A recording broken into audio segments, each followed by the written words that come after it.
kapal berbendera Vietnam yang diduga melakukan illegal fishing atau pencurian ikan ditenggelamkan di perairan Momai, Batam, Kepulauan Riau. Berdasarkan putusan pengadilan yang dinyatakan sudah memiliki kekuatan hukum tetap atau inkrah pada Rabu 21 November 2018. 5 kapal tersebut dari KM KNF 7445, KM BV 93115 TS, KM BV 92896 TS, KM BV 92897 TS, dan KM BV 93114 TS dengan 5 nahkoda yang menjadi terpidana, yaitu L.Y. Truong Chiang, Nguyen Do Haing Trung, Nguyen Thang, Nguyen Hung Vi, dan Nguyong Ngok.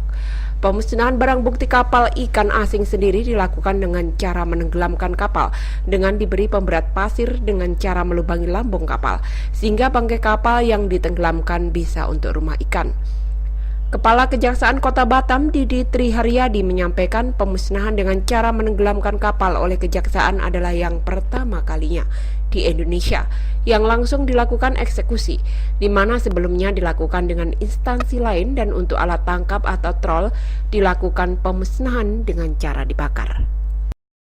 Kita akan tenggelamkan ini dengan cara soft ya, dalam artian di sini kita akan bolongi kapal-kapal tersebut dan diisi pasir. Jadi dengan kita tenggelamkan dengan cara soft seperti itu tidak mengganggu ekosistem yang ada. Ia menjelaskan pemusnahan kapal dengan cara tersebut merupakan langkah yang lebih efisien dan ramah lingkungan untuk melindungi ekosistem biota laut dibandingkan harus diledakkan.